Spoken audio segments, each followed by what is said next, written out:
నమస్కారం. శ్రీనిలయం కార్యక్రమానికి స్వాగతం.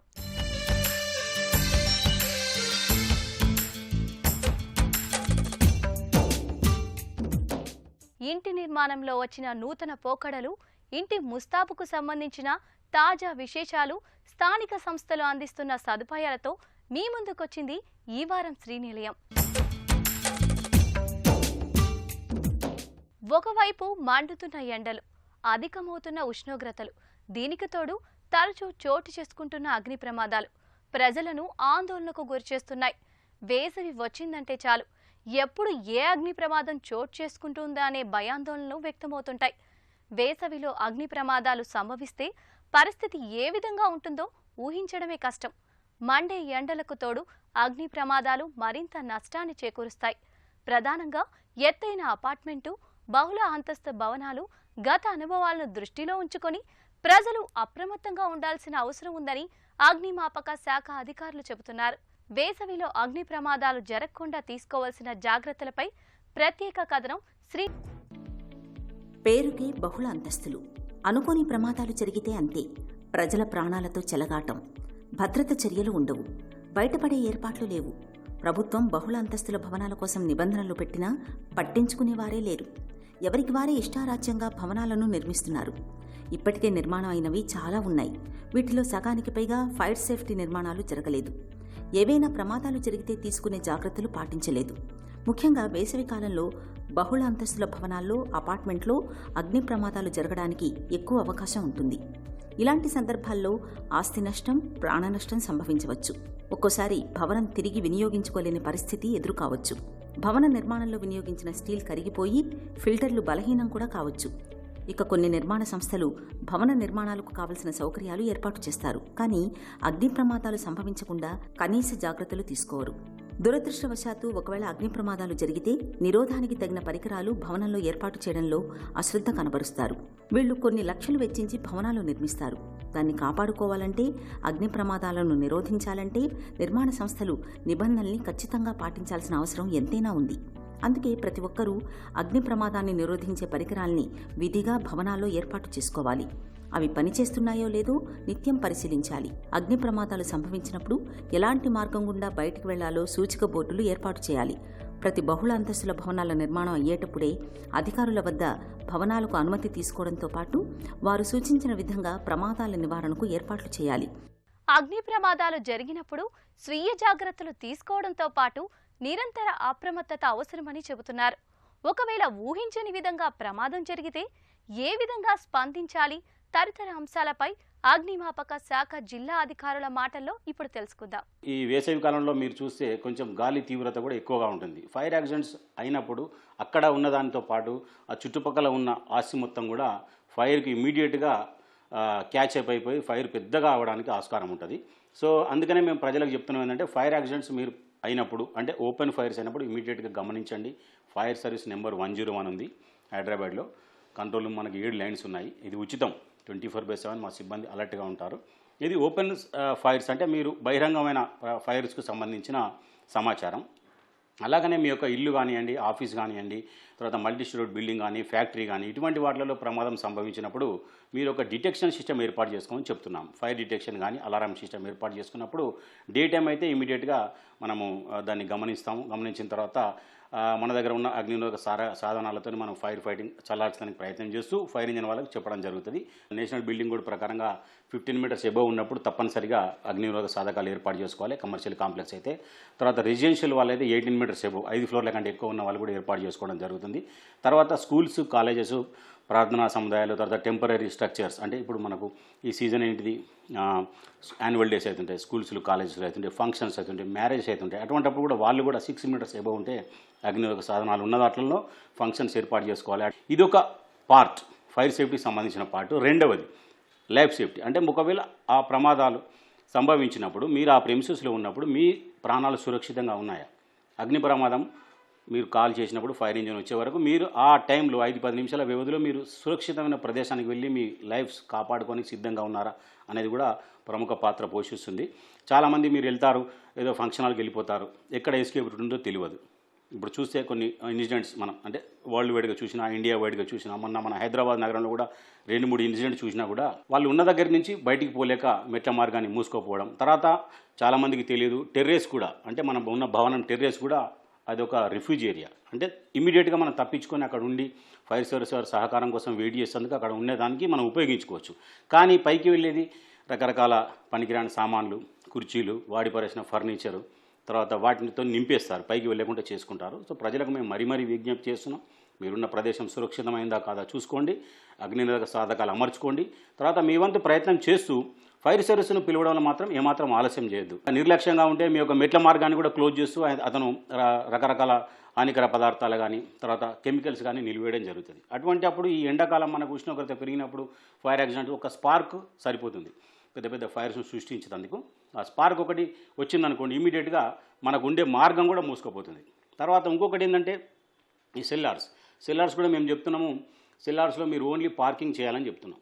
రకరకాల వాడి పదాల్సిన పదార్థాలు, ఫర్నిచరు, తర్వాత ఈ పెట్రోలు, డీజిల్ నిల్వ చేయొద్దు. ఏమైనా ఎలక్ట్రికల్ ఇన్స్టలేషన్స్ ఉంటే వాటికి కూడా తగిన జాగ్రత్త. ఎందుకంటే స్మోక్ ఒకసారి సెల్లార్లో జనరేట్ అయినా, ఏ ఫ్లోర్లో జనరేట్ అయినా కూడా అది గాలి కంటే తేలికైనది కాబట్టి ఇమీడియట్గా పైకి వెళ్తుంది. ఎక్కడెక్కడ మనకు ఖాళీ జాగా ఉంది, ఓపెన్ స్పేస్ ఉంది, అందులోకి వెళ్ళి ప్రతి ఫ్లాట్లో కూడా వెళ్ళిపోయినప్పుడు ఆ స్మోక్ పీల్చుకొని అందరూ ఉక్కిరి బిక్కిరి అవుతారు. అటువంటి ఇన్సిడెంట్స్ కూడా హైదరాబాద్ చుట్టుపక్కల నగరాలు, హైదరాబాద్లో కూడా కొన్ని ఉన్నాయి. సో దాంతో మీరు స్మోక్ జనరేట్ కాకుండా చూసుకోవాల్సిన బాధ్యత. ఎందుకంటే ఫైర్ కంటే స్మోక్ అనేది ప్రమాదభరితమైనది, వేగంగా వ్యాపిస్తుంది. అలాగే అగ్ని ప్రమాదాల్ని నిరోధించే పరికరాలు పక్కాగా పనిచేస్తున్నాయా లేదా అనే విషయాన్ని నిర్మాణ సంస్థలు ఎప్పటికప్పుడు పరిశీలించాలి.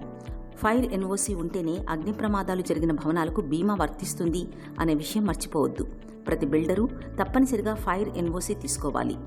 బహుళ అంతస్తుల భవనాలు ఏటా అగ్నిమాపక శాఖ వద్ద ఆక్యుపెన్సీ సర్టిఫికెట్ను పునరుద్ధరణ చేయించాలి. అగ్ని ప్రమాదం జరిగినప్పుడు మంటల్ని ఆర్పేందుకు కావలసిన ట్యాంకులను బిల్డింగ్ కింద నిర్మించాలి. బహుళ అంతస్తుల యజమానులు నిర్మాణాలు చేసిన మెజార్టీ భవనాల వారు ప్రమాదాల నివారణకు ఏర్పాట్లు చేయలేదు. ప్రభుత్వ నిబంధనల ప్రకారం బహుళ అంతస్తులు 15 మీటర్లకు పైగా నిర్మించే అన్ని భవనాలు అనుమతి తీసుకోవాలి. కానీ ఎక్కువ మంది తీసుకోవటం లేదు. ప్రమాద నిరోధక పరికరాలకు ఎక్కువ ధరలు ఉండడంతో వారు వెనక్కి తగ్గుతున్నారు. గతంలో నిర్మించిన వారికి భవనాల్లో ఏర్పాటు చేసేందుకు స్థలం లేదు. కోర్టు నిబంధన ప్రకారం ఉన్న భవనంలో ఎలాంటి మార్పులు లేకుండా ప్రమాద నిరోధక పరికరాలు తప్పనిసరిగా ఏర్పాటు చేసుకుంటే అగ్ని ప్రమాదాలను నివారించుకోవచ్చు. అగ్ని ప్రమాదాలు జరిగినప్పుడు ఎక్కువగా ఈ విద్యుదాఘాతంతోనే సంభవిస్తుంటాయి. మనం చాలా సందర్భాల్లో కూడా ఈ విషయాలు అనేక సార్లు బయటపడ్డాయి. అయితే విద్యుదాఘాతం జరగకుండా వివిధ అంటే గృహాలు కావచ్చు, అదేవిధంగా బహుళ అంతస్తుల భవనాల యజమానులు కావచ్చు, వాళ్ళు ఎటువంటి చర్యలు తీసుకోవాలి? మేము ఏ ప్రెమిసెస్ మేము ఇన్స్పెక్షన్ చేసినా కూడా అందులో 5-6 పాయింట్లు వాళ్ళకు సూచనలు కానీ, సలహాలు కానీ, డూస్ అండ్ డోంట్స్ కానీ ఇచ్చినప్పుడు అందులో ఒక పాయింట్ విధిగా ఉంటుంది. మీ వైరింగ్ కంపల్సరీ చెక్ చేసుకోండి. అప్రూవ్డ్ అథరైజ్డ్ ఎలక్ట్రికల్ ఇంజనీర్తో మీ యొక్క వైరింగ్ చెక్ చేయించుకోమని మేము చెప్తుంటాం. ఎందుకంటే మీరు ప్రతి ఎలక్ట్రికల్ ఎలక్ట్రికల్ ఉపకరణం యూజ్ చేసినప్పుడు మీ యొక్క వోల్టేజ్ దాన్ని సపోర్ట్ చేస్తుందా లేదా, మీరు కట్టినప్పుడు గృహం పరిస్థితి ఏంది, అప్పుడు వైరింగ్ పరిస్థితి ఏంది, మీకున్నది 3 ఫేజా 2 ఫేజా, ఇవన్నీ కూడా ప్రముఖ పాత్ర పోషిస్తాయి.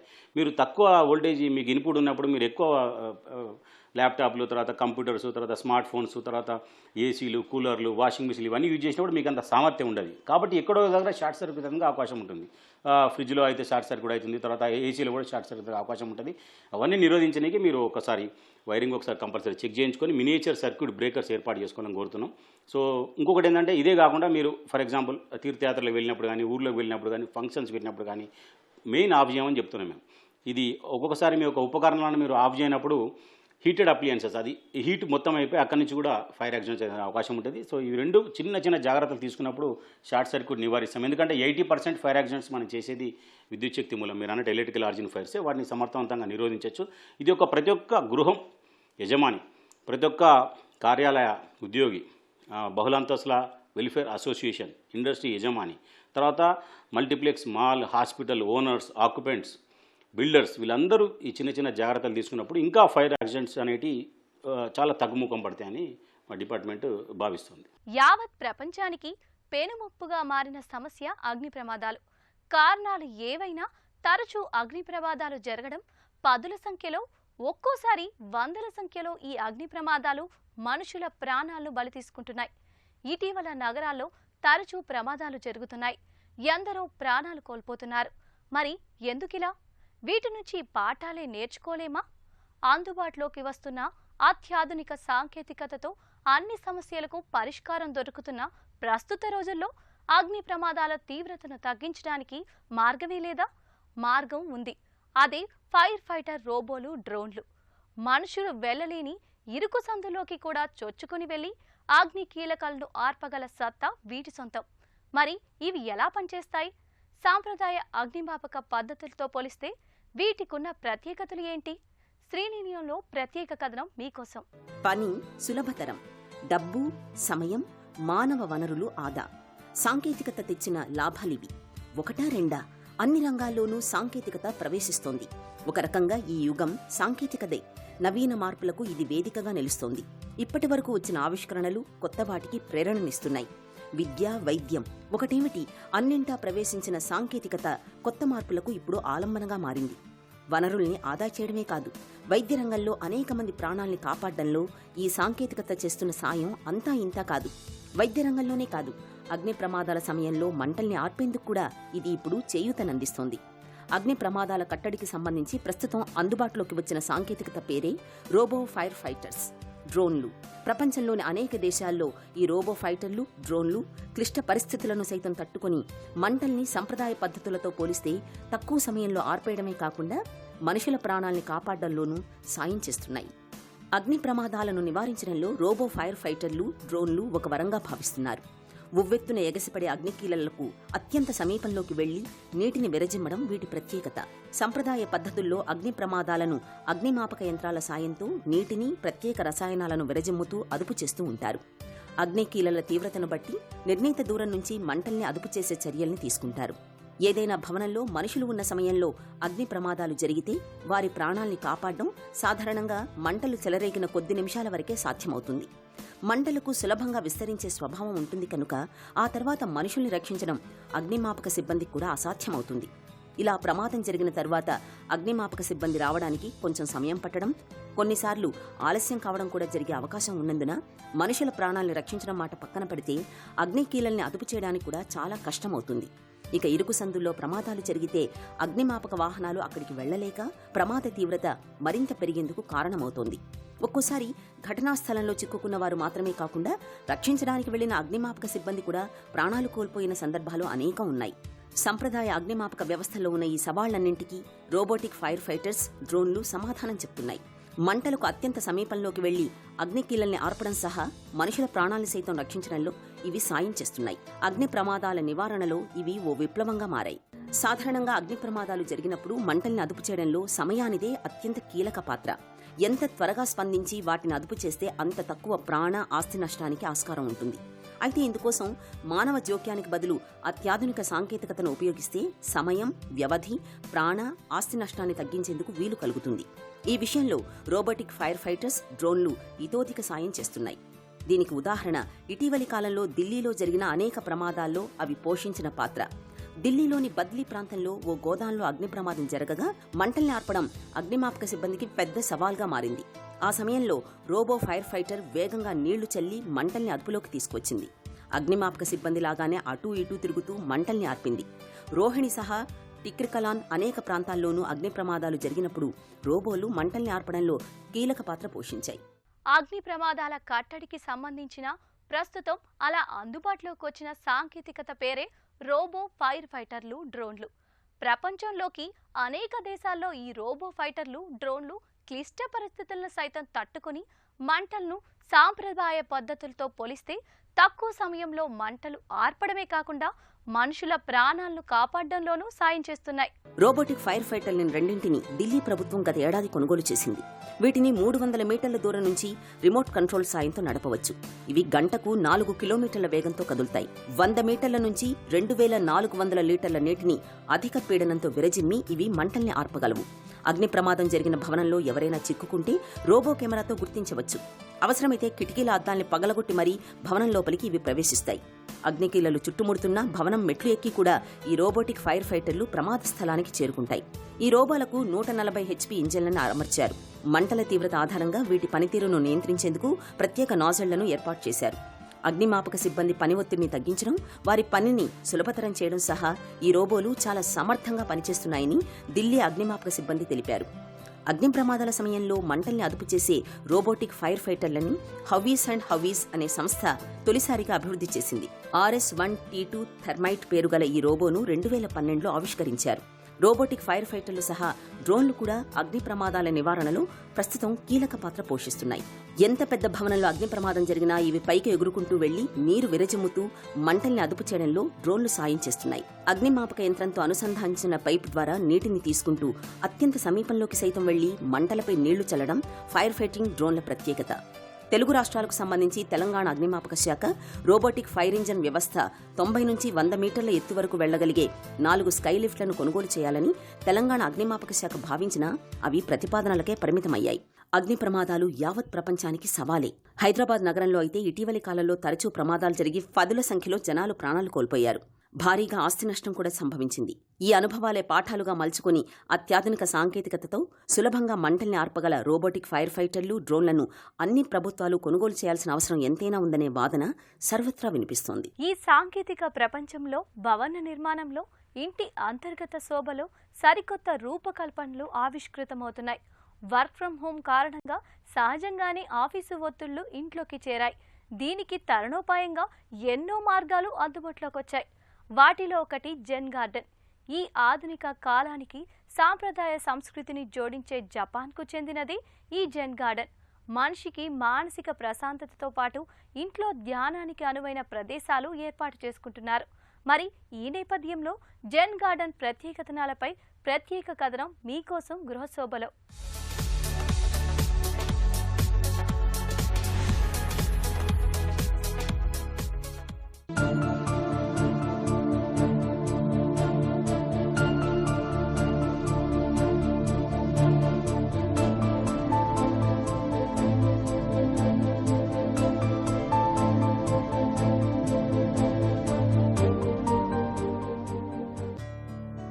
ఈ కరోనా కారణంగా సహజంగానే ఆఫీసు ఒత్తిళ్లు ఇంట్లోకి చేరాయి. మనశ్శాంతి కరవయింది. దీనికి తరుణోపాయంగా ఎన్నో మార్గాలు అందుబాటులోకి వచ్చాయి. వాటిలో ఒకటి మినీ జెన్ గార్డెన్. ఆధునిక కాలానికి సంప్రదాయ సంస్కృతిని జోడించే జపాన్కు చెందినదే ఈ ట్రెండ్ కూడా. జపాన్ సంస్కృతిలో భాగమైన జెన్ గార్డెన్కు 1000 ఏళ్ల నాటి చరిత్ర ఉంది. బౌద్ధ గురువులు, భిక్షువులు ఈ తోటల్లో కూర్చొని ధ్యానంలో గడిపేవారు.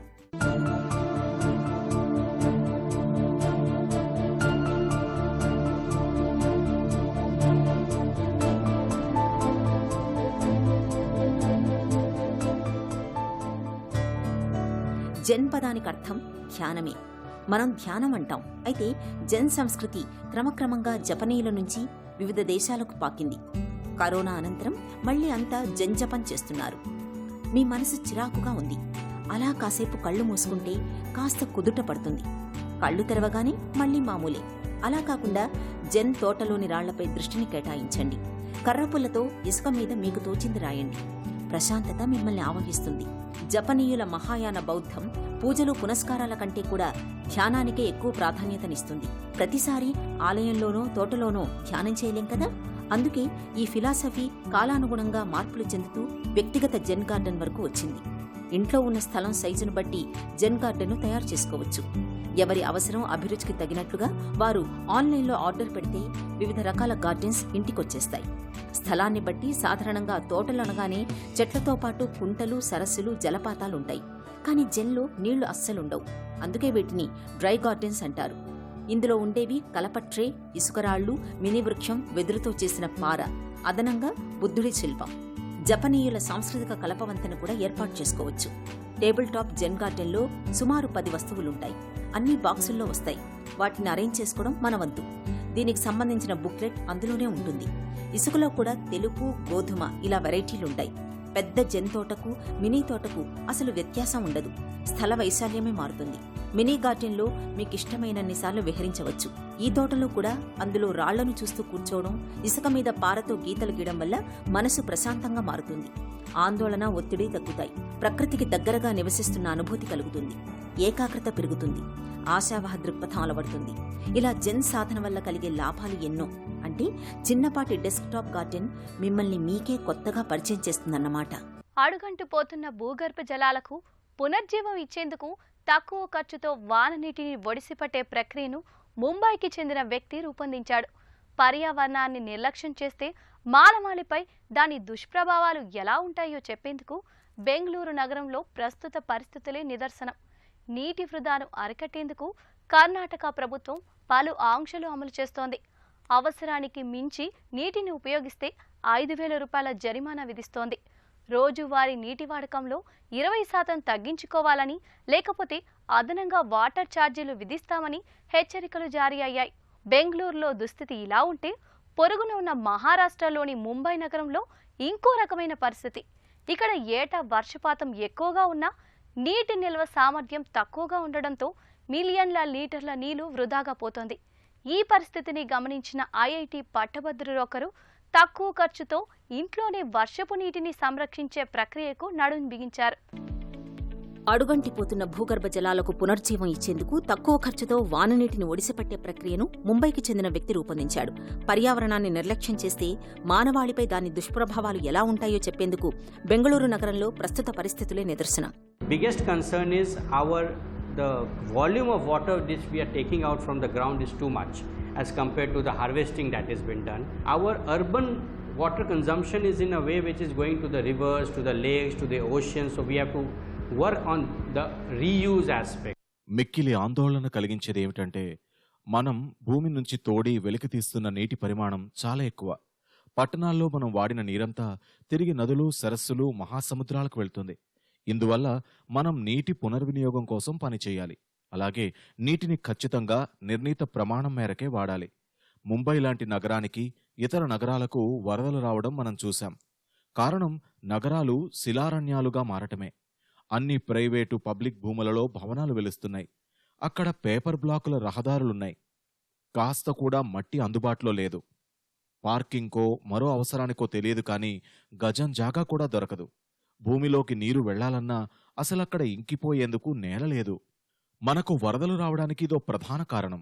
భూ ఉపరితల ఉష్ణోగ్రత హెచ్చుగా ఉండడానికి ఇదే అతిపెద్ద కారణం. వేసవిలో అయితే మనం ఎయిర్ కండిషనర్లు లేకుండా జీవించలేం. అనేక దుష్ప్రభావాలతో చెట్ల మనుగడ కనాకష్టంగా ఉంది. ఒకప్పుడు ఈ నగరంలో బావుల వినియోగం ఎక్కువగా ఉండేది. క్రమేపీ బోర్లు పెరగడం, నగర విస్తరణలో బావుల ఆక్రమణలకు గురవ్వడంతో ఇప్పుడు నీటి కటకటతో జనం అల్లాడుతున్నారు. బెంగళూరులో దుస్థితి ఇలా ఉంటే ఇక పొరుగున ఉన్న మహారాష్ట్రలోని ముంబై నగరంలో ఇంకో రకమైన పరిస్థితి. ఇక్కడ ఏటా వర్షపాతం ఎక్కువగా ఉన్నా నీటి నిల్వ సామర్థ్యం తక్కువగా ఉండడంతో మిలియన్ల లీటర్ల నీరు వృధాగా పోతోంది. ఈ పరిస్థితిని గమనించిన ఐఐటి పట్టభద్రుడు ఒకరు తక్కువ ఖర్చుతో ఇంట్లోనే వర్షపు నీటిని సంరక్షించే ప్రక్రియకు నడుం బిగించారు. కేవలం ప్లాస్టిక్ డ్రమ్ము, పీవీసీ పైపుల సాయంతో భూగర్భ జలాలను కాపాడేందుకు గత కొన్నేళ్లుగా కృషి చేస్తున్నారు. Simplest step is that we go for immediate water conservation, including the topsoil.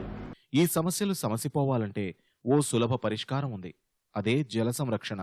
భూమిలోకి నీరు ఇంకిపోవాలి. ఉపరితలం నుంచి నీరు భూమిలోకి చొచ్చుకుపోయినట్లయితే సమాజం క్షేమంగా ఉంటుంది. చెట్లు బతుకుతాయి. సకల జీవరాశులు మనుగడ సాగిస్తాయి. జలవనరులు నిక్షేపంగా ఉంటాయి. ఇందుకోసం మనం చేయాల్సిందల్లా ఇంకుడు గుంతలను నిర్మించడమే. ఇది నేటి శ్రీనిలయం. ఈ కార్యక్రమానికి సంబంధించిన అభిప్రాయాలు, సందేహాలు మాకు తెలియజేయండి. మా చిరునామా Srinilayam, ETV Ramoji film city, Hyderabad 501-512. మా ఇమెయిల్ అడ్రస్ srinilayam@etv.co.in. మరికొన్ని తాజా అంశాలతో వచ్చే వారం మళ్ళీ కలుద్దాం. అంతవరకు సెలవు. నమస్తే.